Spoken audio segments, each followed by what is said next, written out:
मैं राजनीति में सिर्फ एक शख्स के लिए आया हूं और वो है प्रधानमंत्री नरेंद्र मोदी।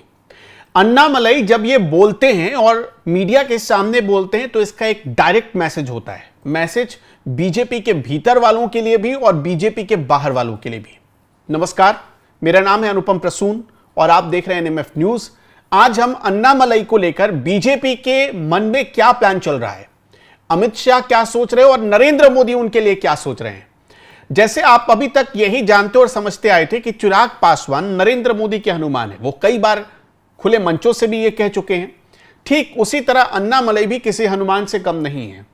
तो आज हम अन्नामलई को लेकर बीजेपी के प्लान को डीकोड करने जा रहे हैं। अन्नामलई के साथ दो बहुत बड़ी घटनाएं हुई हैं। पहला यह कि उन्हें तमिलनाडु के अध्यक्ष के पद से हटा दिया गया और नए अध्यक्ष को बीजेपी ने चुन लिया है। और दूसरा यह कि अन्नामलई को अब एक बड़ी भूमिका में आप जल्द ही देख सकते हैं। अन्नामलई की मौजूदगी में ही उनकी तरफ से उन्हीं को प्रस्तावक बनाकर तमिलनाडु के नए बीजेपी अध्यक्ष का चुनाव हुआ, नयनार नागेंद्रन। नयनार नागेंद्रन कौन है, सबसे पहले यह समझ लीजिए ताकि आपको यह लिंक जानने में बहुत आसानी हो कि अब अन्नामलई का क्या होगा। नयनार नागेंद्रन दरअसल उनका जो बैकग्राउंड रहा है वो एआईएडीएमके से ही रहा है। वो पहले एआईएडीएमके में रह चुके हैं, 2001 से 2006 के बीच वो मंत्री भी रह चुके हैं और उसके बाद उन्होंने बीजेपी में आने का प्लान किया। नयनार नागेंद्रन 2017 के आसपास भारतीय जनता पार्टी में आए थे, लेकिन अब उन्हें अध्यक्ष बनाया गया है ऐसे मौके पर जब एआईएडीएमके और दूसरी तरफ अन्नामलई के बीच 36 का आंकड़ा हो गया था।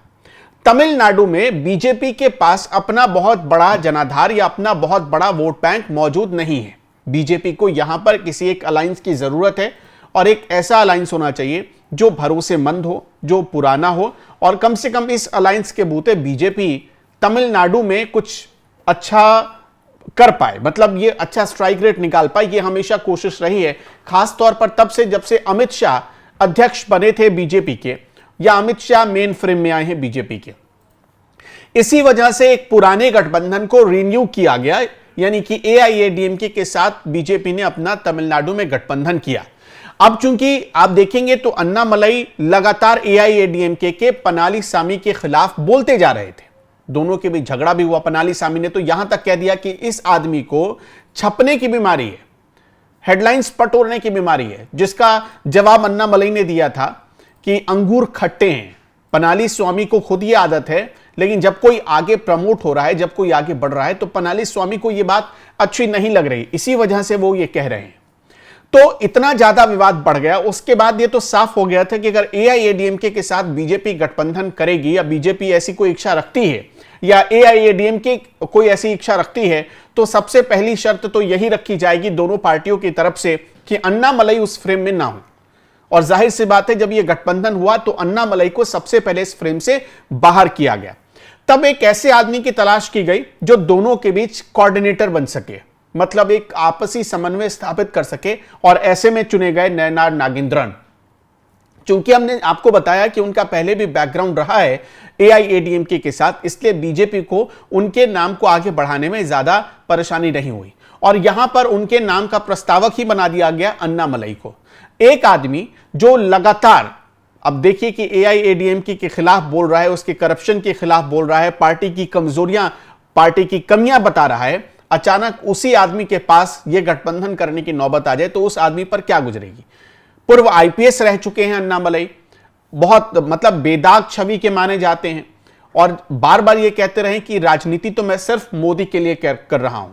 और जब वो ये कहते हैं तो जाहिर सी बात है वो बाकी सारे नेताओं को मतलब कहते हैं कि आप हमारे लिए फर्स्ट नहीं है, फर्स्ट नरेंद्र मोदी है। वैसे बीजेपी में हर किसी के लिए फर्स्ट नरेंद्र मोदी ही है, लेकिन अमित शाह के सामने भी अगर वो ये बात कहें तो अमित शाह को भी एक मैसेज जाता है, जेपी नड्डा को भी एक मैसेज जाता है कि आप हमारे लिए बाद में हैं, पहले नरेंद्र मोदी हैं।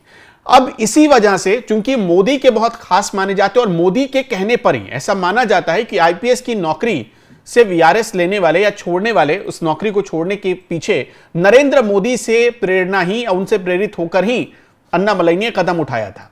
इसी वजह से अब नरेंद्र मोदी के लिए एक विश्वास पात्र अधिकारी, एक विश्वास पात्र कार्यकर्ता मिल जाएगा। और यही सोचते हुए अब आगे की रणनीति है कि मेन फ्रेम में, यानी कि कुछ राष्ट्रीय लेवल के फ्रेम में अन्नामलई को लाकर सेट किया जाए।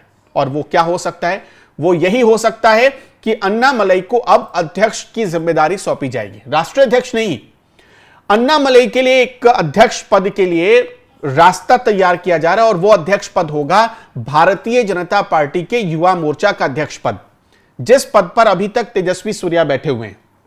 अब यहां गौर करने वाली बात क्या है, तेजस्वी सूर्या भी दक्षिण भारत से आते हैं, वो कर्नाटक से हैं, और अन्नामलई तमिलनाडु से हैं। दोनों, जो कर्नाटक और तमिलनाडु, दोनों दक्षिण भारत के एक बहुत बड़े स्टेट हैं। और अन्नामलई चूंकि तमिलनाडु से आ रहे हैं, 2 बार वो चुनाव लड़ चुके, 2021 में विधानसभा का चुनाव लड़े, तब वो हार गए थे। अब 2024 में लोकसभा का चुनाव लड़े, तब भी हार गए। लेकिन फिर भी उन पर नरेंद्र मोदी का भरोसा कमजोर नहीं पड़ा है, अमित शाह का भी भरोसा कमजोर नहीं पड़ा है। इसलिए अब यह तय किया गया है कि उन्हें बीजेपी के युवा मोर्चा का राष्ट्रीय अध्यक्ष बनाया जाएगा, यानी वो पद दिया जाएगा जिस पर अभी तक तेजस्वी सूर्या बैठे हुए हैं। आप सबको पता है कि बीजेपी के राष्ट्रीय अध्यक्ष का भी चुनाव होने जा रहा है, और बीजेपी की परंपरा यही कहती है, संविधान यही कहता है कि बीजेपी के राष्ट्रीय अध्यक्ष के चुनाव से पहले सारे स्टेट में चुनाव खत्म हो जाएंगे। पार्टी के जितने भी अनुषांगिक इकाइयां हैं पार्टी की, उनके चुनाव खत्म हो जाएंगे। तो जाहिर सी बात है कि राष्ट्रीय अध्यक्ष को चुनने से पहले भारतीय जनता पार्टी का युवा मोर्चा का अध्यक्ष कौन होगा, इसका भी चुनाव हो जाएगा।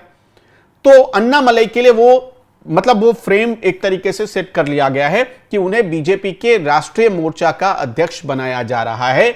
और इसके साथ साथ अब राष्ट्रीय मोर्चा का जो अध्यक्ष बनता है, इसे तेजस्वी सूर्या को ले लीजिए, वो जब अध्यक्ष बने तो उनकी केंद्र में एंट्री भी हुई, वो सांसद भी बने।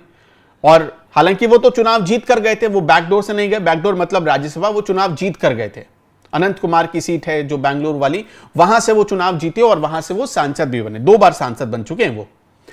अब अन्नामलई को भी ठीक इसी तरह फ्रेम में लाने की तैयारी है। अगर कहीं से अन्नामलई चुनाव जीत जाते, हालांकि अभी तो कहीं लोकसभा का चुनाव है भी नहीं, लेकिन अन्नामलई को हो सकता है कि बैकडोर से राज्यसभा भेजा जाए और उन्हें मंत्रालय में भी कहीं सेट कर दिया जाए। इस तरह की भी प्लानिंग चल रही है, चर्चा चल रही है। कई मीडिया रिपोर्ट्स में यह तक दावा किया गया है कि अन्नामलई को इसी कंडीशन पर, इसी शर्त पर हटाया गया है तमिलनाडु बीजेपी के अध्यक्ष के पद से। एक फायर ब्रांड जो उनकी छवि है, बीजेपी उसे कैश करना चाहती है, और कैश तभी हो पाएगा जब पब्लिक डोमेन में यह एक परसेप्शन बने कि अन्नामलई साइड नहीं किए गए, किनारे नहीं लगाए गए।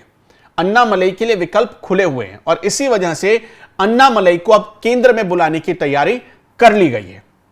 अन्नामलई अगर केंद्र में आते हैं तो जाहिर सी बात है उन्हें युवाओं से जुड़े हुए किसी ऐसे मंत्रालय में रखा जा सकता है जिससे युवाओं के बीच उनका संवाद बना रहे। और एक जो इंपैक्ट है कि दक्षिण भारत में बीजेपी कमजोर है, उस इंपैक्ट को, उस चीज को बीजेपी कमजोर करना चाहती है, इस मैसेज को कमजोर करना चाहती है। तो अन्नामलई को अभी यही कोशिश की जा रही है कि एआईएडीएमके, चूंकि अगले साल चुनाव है, एआईएडीएमके के साथ जब 2021 में बीजेपी ने चुनाव लड़ा तब 4 सीटें बीजेपी के खाते में आई थी, 65 सीटें पूरे गठबंधन को हासिल हुई थी। बाद में यह गठबंधन टूट भी गया। तो अब यही कोशिश की जा रही है कि इसी बहाने बीजेपी तमिलनाडु में बैक कर सकती है, अपने स्ट्राइक रेट को बढ़ा सकती है, वोट बैंक को बढ़ा सकती है। अन्नामलई चूंकि स्टार प्रचारक तो होंगे ही तमिलनाडु के, लेकिन एआईएडीएमके से उनको अलग करके रखा जाएगा। क्योंकि अन्नामलई और एआईएडीएमके की बन नहीं रही है, इसलिए दोनों को थोड़ा अलग करके रखा जाएगा। इसीलिए तमिलनाडु से अब उन्हें केंद्र में भी शिफ्ट किया जा रहा है। अन्नामलई केंद्र में आते हैं, अगर वो अध्यक्ष बनाए जाते हैं बीजेपी युवा मोर्चा के, तो कैसा फैसला होगा? आप इस पर क्या सोचते हैं? अन्नामलई के बारे में आपकी क्या राय है? हमें कमेंट बॉक्स में बताना मत भूलिएगा।